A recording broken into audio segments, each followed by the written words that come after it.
La Syrie fait l'adieu des martyrs héros, les généraux Turkman, Iraj, Hachaukat et Ikhtiar.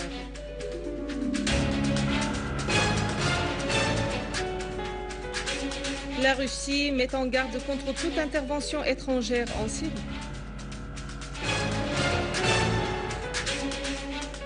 L'armée arabe syrienne prend le contrôle du quartier Al-Midan et arrête un grand nombre de terroristes.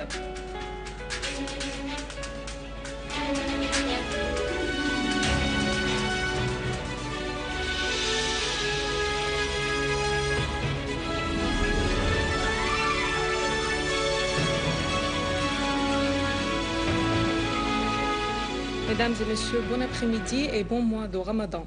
Le porte-parole de presse du Kremlin, Dmitry Peskov, a indiqué que le président Vladimir Poutine estime que toute tentative d'œuvrer pour contourner les résolutions du Conseil de sécurité ne pourrait être efficace et mènerait à l'effritement de la réputation de cette instance internationale.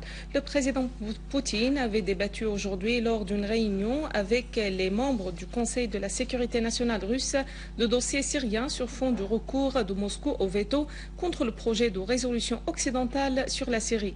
Les membres du Conseil de la sécurité nationale russe ont affirmé que la tentative de lier la recrudescence de la tension en Syrie à la position russe est inopportune et totalement inacceptable, a-t-il affirmé.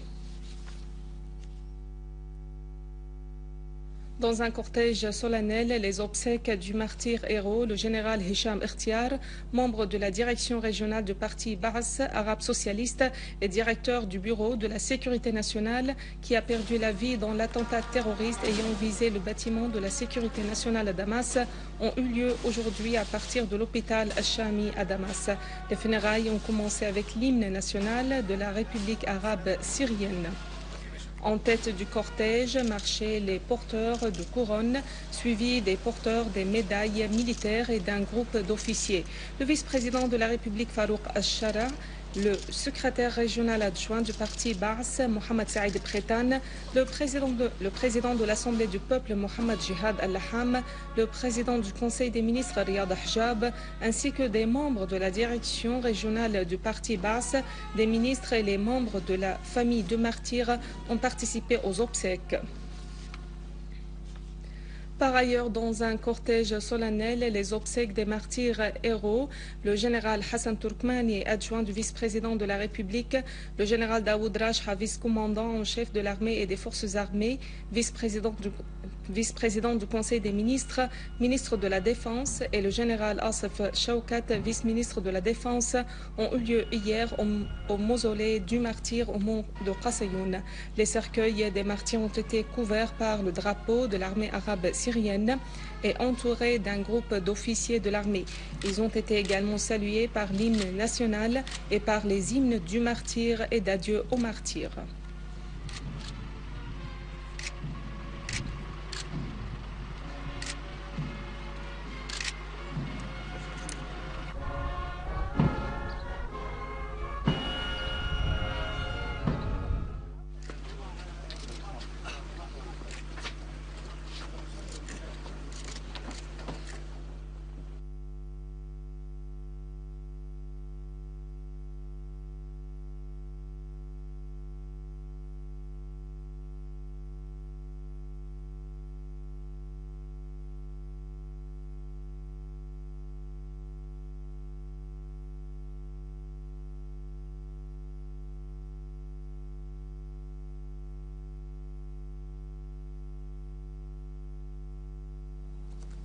Les forces armées courageuses ont pu purifier et totalement nettoyer le quartier d'Al-Midan des résidus du terrorisme pour y rétablir la sécurité et la quiétude. Comme vous le constatez de visu, ce sont les corps de certains terroristes qui ont terrifié les habitants et les civils, saboté des biens publics et privés, comme ils ont enlevé des gens qui ont été par la suite libérés par les forces armées. Nos forces armées ont en outre appréhendé nombre d'entre eux pour qu'ils reçoivent leur châtiment exemplaire. Nos forces armées ont également saisi une grande quantité d'armes et de munitions, dont des mitrailleuses Douchka, des fusils automatiques, des ceintures de chargeurs, des explosifs, des lance-roquettes RPG, des uniformes et des équipements de télécom.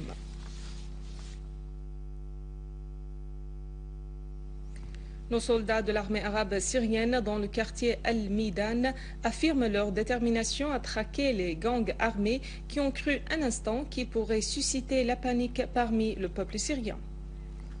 Notre morale est très excellent. Nous faisons partie de ce peuple et nous sommes venus le protéger des terroristes. Nous sommes venus dans le quartier d'Al-Meydan pour le nettoyer des résidus du terrorisme. Nous sommes entrés dans le quartier Al-Meydan pour secourir les gens qui nous ont appelés pour les débarrasser des terroristes. Nous protégeons la Syrie tout entière. Les habitants d'Al-Meydan vont mémoriser cet instant pour avoir nettoyé, nous, l'armée arabe syrienne, des terroristes qui ont sévi dans le quartier. Nous allons traquer les résidus du terrorisme là où ils se cachent jusqu'à leur repère. Dans le cadre de leur traque des groupes terroristes armés dans les villes et les villages syriens, nos forces armées ont éliminé un grand nombre de terroristes et détruit leurs véhicules et leurs équipements. Nos forces armées poursuivent l'accomplissement de leur devoir national de nettoyer plusieurs régions du pays des terroristes, éliminant beaucoup d'entre eux, tandis que ceux qui prennent la fuite sont forcés à se rendre pour éviter d'être écrasés par nos braves forces armées.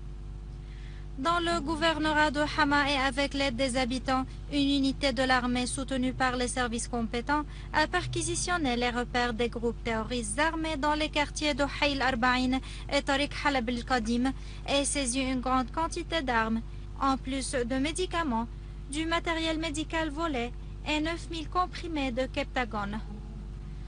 Dans la ville d'El-Boukamal à Deir ez-Zor, une unité de l'armée a traqué un groupe de terroristes et réussi à éliminer un grand nombre d'entre eux et à faire des dizaines de blessés dans leur rang, y compris Ibrahim el-Dibs, le chef d'un groupe armé, ainsi que Ayman al-Abdaï et Thaer al-Qadam.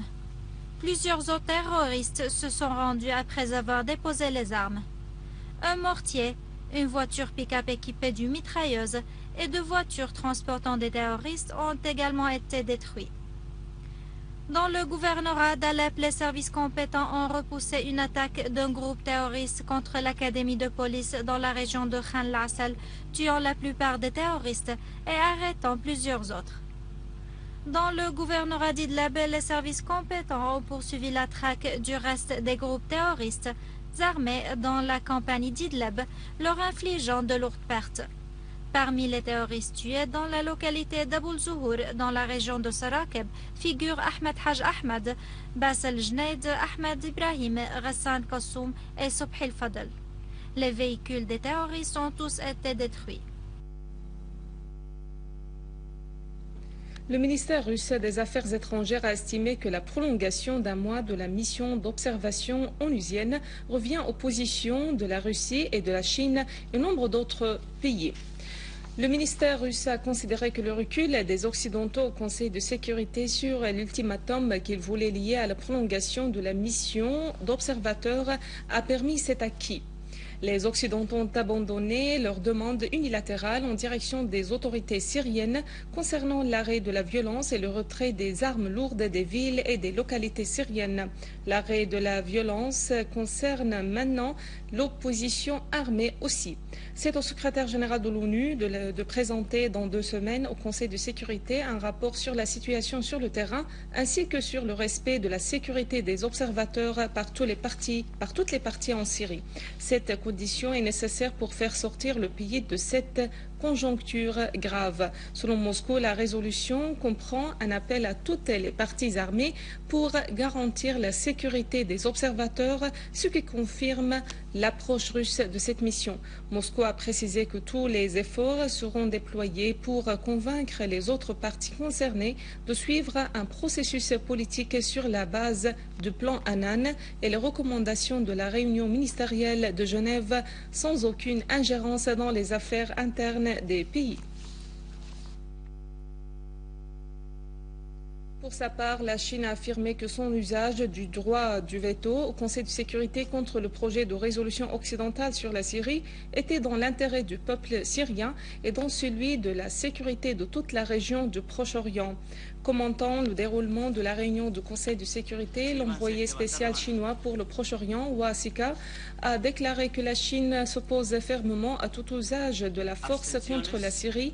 Il a de même insisté que la Chine s'engage à utiliser le droit du veto contre toute résolution qui imposerait davantage de sanctions sur la Syrie ou qui permettrait d'intervenir militairement dans ce pays.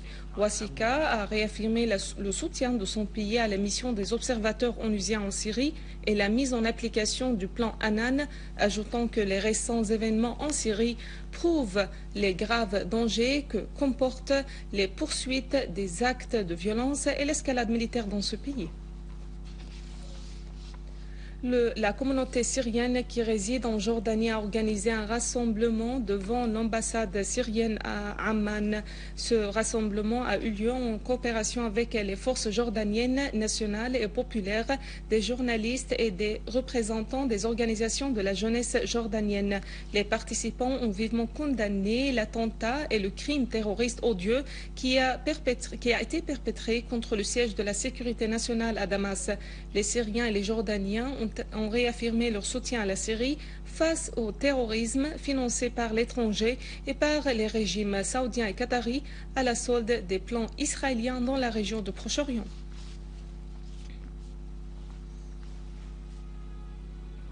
Voici un rappel des principaux titres. La Syrie fait l'adieu des martyrs héros, les généraux Turkmani, Rajha, Shawkat et Ikhtiar.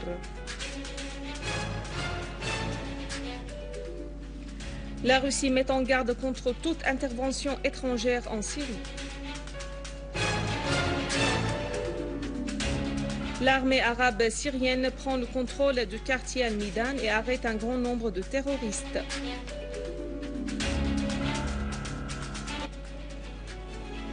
Mesdames et messieurs, c'est la fin de notre édition. Nos meilleurs vœux de paix et de sécurité à la Syrie et à son peuple. Au revoir.